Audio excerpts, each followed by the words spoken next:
लोकन्यूज मराठी, आवाज लोकशाहीचा। तुमच्या जीवनात सकारात्मक ऊर्जा, यश आणि शांती हवी आहे का? तर मग भेट द्या कोहिनूर जेम्स अँड रुद्राक्ष विटा येथे मिळतात रिअल डायमंड, सर्व प्रकारचे राशीखडे आणि 9 ग्रह रत्न, अमेरिकन डायमंड, एडी लाल इमिटेशन, 1 ते 14 मुखी रुद्राक्ष, माळा रुद्राक्ष स्फटिक आणि खास silver coated gift photo frames, तेही आकर्षक दरात आणि खात्रीशीर गुणवत्तेसह। विश्वासाचे नाव कोहिनूर जेम्स अँड रुद्राक्ष, ठिकाण हनुमंत बाजार रोड, आरके ज्वेलर्सच्या मागे, विटा, जिल्हा सांगली। प्रोप्रायटर असलम भाई अँड ब्रदर्स। मोबाईल नंबर आपल्या स्क्रीनवर। खानापूर आटपाडी विसापूर विधानसभेमधील तब्बल 6000 घरकुलांना मोफत वाळू मिळावी अशी ठोस मागणी आज हिवाळी अधिवेशनात आमदार सुहासभैया बाबर यांनी केली आहे।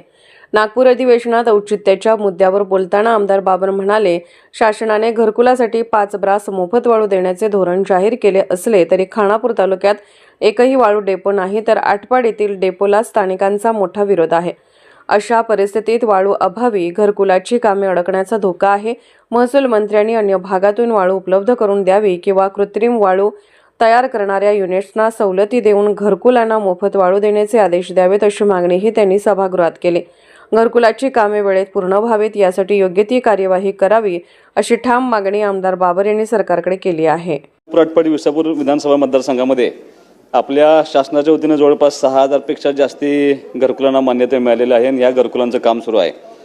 आपल्या शासनाच्या माध्यमातून या घरकुलांना 5 ब्रास मोफत वाळू देण्यासंदर्भामध्ये धोरण जाहीर झालं होतं, परंतु खानापूर तालुक्यामध्ये आत्तापर्यंत कुठलाही वाळूचा डेपो त्या ठिकाणी देण्यात आलेला नाही आणि आटपाडी तालुक्यामध्ये जे डेपो दिले त्या डेपोना तिथल्या स्थानिक लोकांचा खूप मोठा विरोध आहे आणि या निमित्तानं वाळू जर मिळाली नाही तर मग हे घरकुलं सगळी आपण राहण्याची शक्यता जास्त आहे। माझी तुम्हाला विनंती आहे की आता माननीय महसूल मंत्री साहेब या ठिकाणी उपस्थित आहेत, त्यांनी कृत्रिम वाळू तयार करणाऱ्या सगळ्या नव्या युनिट्सना आपण खूप मोठ्या सवलती साहेब जाहीर केलेत, तर अशा ठिकाणी ज्या ठिकाणी नदीची वाळू मिळत नाही अशा ठिकाणी ज्या कृत्रिम वाळूच्या प्रक्रिया करणाऱ्या सगळ्या क्रशरना आपण परवानगी दिली किंवा त्यांना सवलत देतोय, अशा कृत्रिम वाळूच्या तयार करणाऱ्या सगळ्या क्रशरनी या घरकुलांना 5 ब्रास वाळू मोफत देण्यासंदर्भामध्ये आपल्याकडून आदेश व्हावा, अथवा जर ते शक्य नसेल तर ज्या ठिकाणी डेपो आहेत अशा ठिकाणची कृत्रिम वाळू आपल्या त्या घरकुलांना मिळावी आणि ही सगळी घरकुलं पूर्ण करण्यासंदर्भामध्ये आपल्यामार्फत त्याचा निर्णय व्हावा, अशी मी औचित्याच्या मुद्द्यामार्फत शासनास विनंती करत आहे।